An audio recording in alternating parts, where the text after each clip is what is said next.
Sans plus attendre, on va donc laisser la parole à Bernard Jomier, sénateur de Paris, vice-président de la Commission des Affaires sociales, et qui sera également complété, cette ouverture, par Gilbert Angard, président d'Élus Santé publique et Territoire. Messieurs, vous avez la parole. Merci Véronique. Bonjour à toutes et à tous. Je suis très heureux de vous accueillir aujourd'hui au Sénat pour cette journée d'études de SPT. Je suis très heureux, vous le savez, ceux d'entre vous qui me connaissent, parce que les questions de santé environnementale sont des questions qui me tiennent à cœur depuis de nombreuses années. D'ailleurs, le Sénat a une longue tradition en la matière. Je crois que l'opinion publique, très largement, se souvient du rapport il y a une dizaine d'années. Je ne sais pas, je regarde André, il doit avoir 2011 même, alors plus de 10 ans.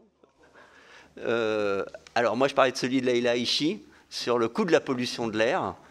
100 milliards, il y en a eu d'autres avant, il y a eu d'autres travaux depuis, mais ça avait été un peu un coup de tonnerre, si je peux puis me permettre, d'un coup, nos concitoyens réalisaient à quel point la pollution de l'air avait un impact, y compris économique, sur notre pays, à quel point c'était un lourd fardeau pour le pays. Depuis, beaucoup de travaux ont eu lieu. Le plus récent, j'en suis l'auteur avec Florence Lassarade, sur la santé environnementale et particulièrement sur la gouvernance en santé environnementale de notre pays. Et donc, ESPT a une antériorité sur cette question aussi depuis fort longtemps, mène des travaux. Et je vais être bref parce que vous êtes nombreux à intervenir dans ce programme qui est particulièrement chargé. Mais quand j'ai vu votre titre, je l'ai trouvé, j'y ai lu deux significations, le pouvoir des villes. Le pouvoir, bien sûr, c'est-à-dire les outils, on va dire, réglementaires et législatifs, tout le monde les lit comme ça, et c'est une vraie question. Que demande-t-on aux collectivités territoriales? Quels outils donne-t-on aux collectivités territoriales réglementaires dans le dispositif de santé environnementale de notre pays, à côté du dispositif national qui existe? Et cette question, elle est traitée depuis des années, mais de plus en plus, et la crise sanitaire, évidemment, a accru les réflexions à ce sujet. Et donc, ce que vous direz aujourd'hui, ce que vous porterez, sera écouté. Et puis, le pouvoir, c'est-à-dire la capacité à faire. Quels outils, pour pouvoir faire, il faut disposer d'outils. Et là, et c'est aussi la raison pour laquelle je vais être bref, c'est que quand j'ai lu la densité du programme préparé par Véronique et par les équipes de SPT, on voit la multitude des initiatives, des actions qui existent en termes de santé environnement dans notre pays au niveau des territoires. Et cette question doit être une part de la réponse à la première, c'est-à-dire que quand autant d'acteurs territoriaux sont capables de concevoir et de mener des actions, on ne peut pas les laisser dans un flou ou avec une absence ou une trop faible densité d'outils réglementaires pour y répondre. Voilà, donc merci à vous d'être ici aujourd'hui. Et on écoutera d'autant plus que dans une quinzaine de jours, Gilbert Angard le sait, puisqu'il sera de nouveau parmi nous, on accueillera un second colloque sur santé et collectivité territoriale, le temps des compétences, au-delà de la santé environnementale, mais incluant cette question-là, et ce sera aussi un rendez-vous important. Donc je vous souhaite à toutes et tous une bonne journée dans cette salle qui est la plus belle du Sénat, je tiens à vous le dire, pour accueillir, pas la plus grande, mais la plus belle, pour vous accueillir, et je vous souhaite de très bons travaux. Monsieur le sénateur, Madame la députée, Monsieur le président d'honneur de SPT, cher Laurent Elgozi, Mesdames et Messieurs, chers amis et chers collègues, je suis très heureux de vous recevoir dans la plus belle salle du Sénat pour notre 26e journée d'études d'élus santé publique et territoire qui a pour thème santé environnementale, le pouvoir des villes, acte 2. Alors cette journée est le pendant de la 16e journée d'études acte 1 qui s'est tenue à Paris en novembre 2015. Et depuis, 8 ans se sont écoulés. et nous pouvons mesurer les changements qui se sont produits. L'importance des enjeux de santé-environnement et l'urgence d'agir fait maintenant consensus dans le monde scientifique et institutionnel.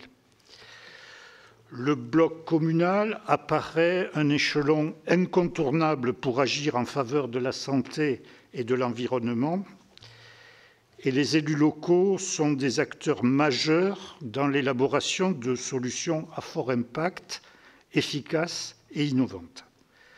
Nous verrons au cours de cette journée des exemples en matière d'urbanisme favorable à la santé, de lutte contre les perturbateurs endocriniens et de développement d'environnements sains. Actuellement, les collectivités avancent sur ces enjeux à des rythmes différents, selon les priorités politiques et sociétales de leur territoire, et les bonnes volontés ne suffisent pas si elles ne sont pas accompagnées d'un système soutenant leurs actions. Depuis sa création en 2005, ESPT s'engage pour affirmer, faire connaître, légitimer le rôle des communes et de leurs groupements dans la mise en œuvre des politiques territoriales de santé, pour développer et consolider toutes les actions et tous les dispositifs territoriaux de santé contractualisés entre l'État et les collectivités territoriales, et pour promouvoir toutes les politiques visant la réduction des inégalités sociales et territoriales en santé.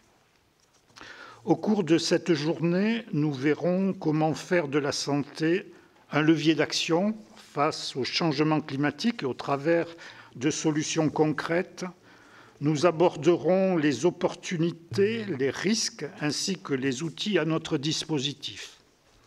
Dans un second temps, cet après-midi, nous verrons comment initier, surveiller, évaluer ces politiques publiques en matière de santé environnementale, et notamment dans deux domaines importants que sont la qualité de l'air et la lutte contre les perturbateurs endocriniens. Je voudrais faire mienne et partager avec vous cette citation de Ban Ki-moon, qui fut secrétaire général des Nations Unies et qui milite pour le développement durable et la prise en compte de la santé au niveau de notre planète. Je cite : « Les villes sont les moteurs du changement vers un avenir durable en intégrant la santé, l'environnement dans la planification urbaine. Nous pourrons créer des communautés résilientes, prospères et équilibrées. » Cela me paraît un fil rouge pour cette journée. Je voudrais terminer ce propos en remerciant chaleureusement Monsieur le sénateur Bernard Jomier pour nous avoir permis d'utiliser cette magnifique salle du Sénat. En 2015, mon prédécesseur Laurent Elgozi avait eu le privilège d'ouvrir avec vous l'acte 1 de la journée d'études consacrée à la santé environnementale. Vous étiez alors maire adjoint de Paris en charge de la santé. J'ai aujourd'hui l'immense privilège d'ouvrir avec vous cet acte 2, vous comme sénateur. Et je tiens à vous dire combien nous sommes attentifs et reconnaissants de votre implication en tant que parlementaire à la refondation de notre système de santé et au développement de la santé publique. Je remercie également le comité de pilotage de cette journée, animé par Véronique Garnier, notre première vice-présidente, et composé par un certain nombre de personnalités issues d'élus santé publique et territoire ou pas, et qui ont permis l'élaboration de ce programme de qualité. Je remercie aussi tous les intervenants, modérateurs et grands témoins qui sont venus partager avec nous leurs préoccupations. Pour terminer, je remercie également toute l'équipe technique et logistique, et notamment Étienne Corbarieux, notre chargé de mission. Ce sont les hommes et les femmes de l'ombre qui, pourtant, sont indispensables à la réussite de tels événements. Et enfin, je voudrais vous remercier toutes et toutes pour votre participation en souhaitant que cette journée d'études vous amène un éclairage et plus d'arguments dans la prise en compte de la santé environnementale au sein de votre commune et que l'architecture de cette salle vous inspire. Merci.